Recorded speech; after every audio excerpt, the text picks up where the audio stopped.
घर के काम तो हमें करना ही पड़ता है, पर वही काम अगर हम थोड़ा सा समझदारी से करें तो हमारे लिए थोड़ा सा तो आसान हो ही जाती है। हेलो फ्रेंड्स, कैसे हैं आप लोग? उम्मीद करती हूँ अच्छे होंगे। तो फिर से मैं आपके लिए कुछ ऐसा टिप्स लाई हूँ जो आपके समय और पैसा दोनों की बचत करेगी। तो चलिए देरी न करते हुए शुरू करते हैं। मेरा पहला टिप्स है, इस तरह का पुराना शर्ट तो हमारे सभी के घर में रहता ही है और यही शर्ट को हम बेकार समझकर फेंक देते हैं या कहीं कोने पर रख देते हैं। इसी शर्ट का यूज़ करके हम हमारे लिए पैसा और समय दोनों की ही बचत कर सकते हैं। तो अगर इस शर्ट को हम इस तरह काट दें तो बहुत सुंदर एक पिलो कवर भी तैयार हो सकता है। पर आज मैं इस शर्ट से पिलो कवर नहीं बनाऊंगी। जो चीज़ ना काटना पड़े ना सिलाई करना पड़े वही चीज़ आज हम बनाएंगे।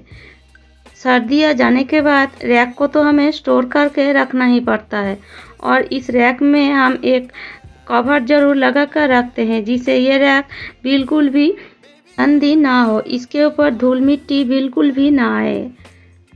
तो इसके लिए हम इसका कवर सिलाई करते हैं या बाजार से खरीद कर लाते हैं।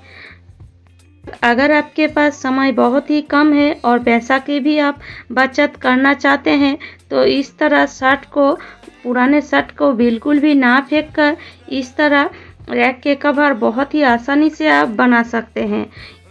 इस शर्ट को हमें ना काटने की ज़रूरत ना सिलाई करने की, बहुत ही कम समय में और बहुत ही आसान तरीके से इस तरह रैक को हम कवर करके रख सकते हैं। आप देख सकते हैं कितनी आसानी से इस शर्ट के अंदर ये रैक आ गया है। तो देखिए इस तरह अगर हम रैक को रखेंगे तो धूल मिट्टी भी बिल्कुल रैक के अंदर नहीं घुसेगी। तो इस तरह आप पैसों की भी बचत कर सकते हैं और अपने लिए समय भी निकाल सकते हैं। तो उम्मीद करती हूँ ये टिप्स आपको अच्छी लगी है और अगर आपको ये टिप्स अच्छी लगती है तो एक लाइक तो ज़रूर कर दीजिएगा। रात को ही हम किचन को अच्छी तरह क्लीन करके, बेसिन को अच्छी तरह क्लीन करके फिर हम सोने जाते हैं। पर कितना भी हम किचन को क्लीन करें फिर सुबह उठकर भी हम थोड़ा और बहुत क्लीन करते हैं क्योंकि हमें लगता है रात में कॉकरोच या कीड़े मकोड़े हमारे किचन में आकर इधर उधर टहरे होंगे, इसलिए हम सुबह भी किचन को और थोड़ा क्लीन कर लेते हैं। इससे क्या होता है, हमारा समय का भी बिल्कुल बचत नहीं होती।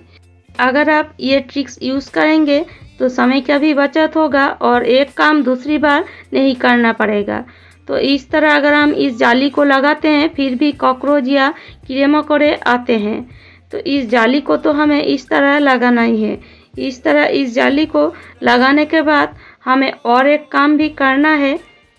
अगर हमारे पास इस तरह कोल्ड ड्रिंक्स ही कौन सा भी बोतल या पानी का भी बोतल हो तो आप क्या कीजिए, इसकी ऊपर के हिस्से को इस तरह काट लीजिए। इस तरह ऊपर के हिस्से को काट कर हम इस तरह, देखिए मैंने ये काट लिया है और इस तरह काट कर इस बोतल को यूज़ करके हम बहुत ही आसानी से हमारे काम को थोड़ा बहुत तो कम कर सकते हैं। तो इसे हम क्या करेंगे, इसको बेसिन को क्लीन करने के बाद इस तरह बेसिन के ऊपर इस तरह हम इस ढक्कन को लगा देंगे। इस तरह लगाने से आप देखिए बेसिन बिल्कुल ही सील हो गया है। तो इससे क्या होगा, कीड़े मकोड़े और कॉकरोच बिल्कुल भी हमारे किचन में नहीं आ पाएगा। तो इससे हमारा समय का भी बहुत ही बचत होगा। तो उम्मीद करती हूँ ये टिप्स भी आपको अच्छी लगी है। चाय तो हम सभी पीते हैं, पर चाय पीने के बाद इस चाय पत्ती को हम बेकार समझकर इधर उधर फेंक देते हैं। पर इस चाय पत्ती को कभी भी बेकार समझकर इधर उधर नहीं फेंके। जब भी हम किचन में मछली या चिकन बनाते हैं तो आप देखिएगा हमारे हाथों से एक स्मेल आती है जो बिल्कुल भी अच्छी नहीं लगती। तो वो स्मेल बिल्कुल भी नहीं जाती जितने भी हम हाथ को साबुन या हैंड वॉश से क्लीन करें। हाथ को आप साबुन हैंड वॉश से क्लीन करने के बाद थोड़ा सा चाय पत्ती लेकर अगर दोनों हाथों को इस तरह थोड़ा सा रगड़ देंगे तो आप देखिएगा जो स्मेल हाथों में आती है वो स्मेल बिल्कुल भी चला जाएगा और प्लेन पानी से ही हाथ को धो लीजिए। आप देखिएगा जो स्मेल हाथों में था वो बिल्कुल छूमंतर हो जाएगा। तो उम्मीद करती हूँ ये टिप्स भी आपको अच्छी लगी है। तो इस तरह आप चाय पत्ती को बिल्कुल ना फेंक कर इस तरह कामों में ले सकते हैं और बाकी चाय पत्ती को भी बिल्कुल ना फेंकें। एक साथ तो कई सारे चाय पत्ती हो जाते हैं। इसको हम इधर उधर ना फेंक कर अगर पेड़ के नीचे मिट्टी में डाल दे तो पेड़ को बहुत सारे विटामिन मिल जाएगा। और इस गर्मी में अगर आप चाय पत्ती को पेड़ के नीचे देंगे तो चाय पत्ती बहुत समय तक पानी एब्जॉर्ब करके रखता है। इससे क्या होगा, पेड़ में पानी की कमी बिल्कुल भी नहीं होगा। इस तरह आप चाय पत्ती को बिल्कुल इधर उधर ना फेंक कर पेड़ के नीचे ज़रूर रख दें। तो उम्मीद करती हूँ ये टिप्स भी आपको अच्छी लगी है।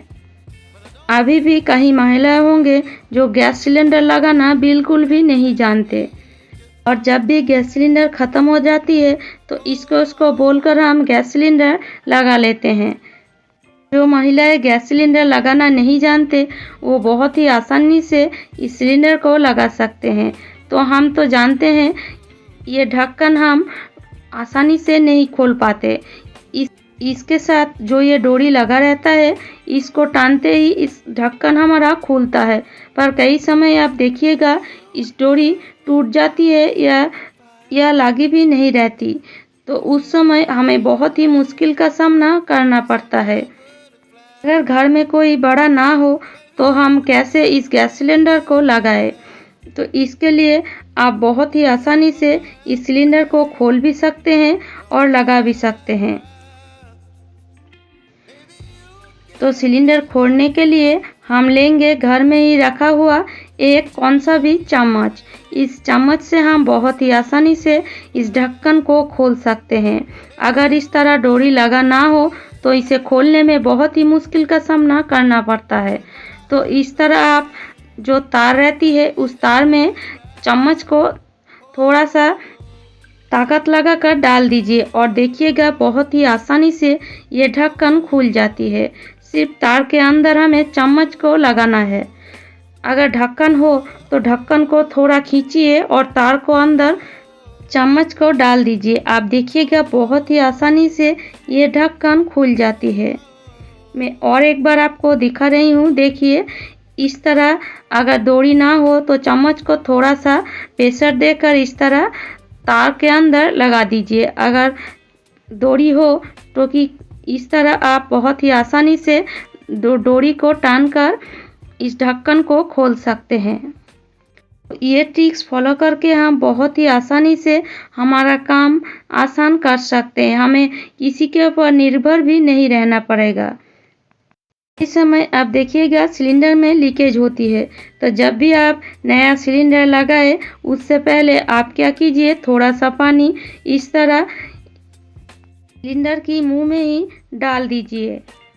अगर लीकेज होगा तो ये पानी एक जगह बिल्कुल भी स्थिर नहीं रहेगा। अगर लीकेज नहीं होगा तो ये पानी बिल्कुल भी ठहरा रहेगा। तो इस तरह आप थोड़ा सा पानी साइड में भी डालकर देख सकते हैं। कई समय इस साइड में भी लीकेज होती है।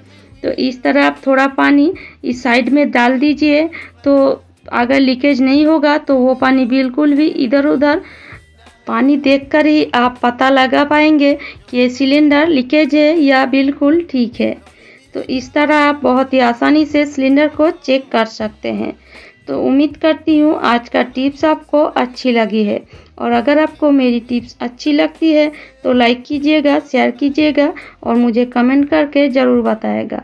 और इसी तरह नए नए टिप्स पाने के लिए मेरी चैनल को ज़रूर सब्सक्राइब कर लीजिएगा। पास में जो बेल आइकन है उसको भी दबा दीजिएगा, जिससे मेरी वीडियो का नोटिफिकेशन सबसे पहले आपको मिलेगा। तो आज यहीं तक, खुश रहे, स्वस्थ रहे।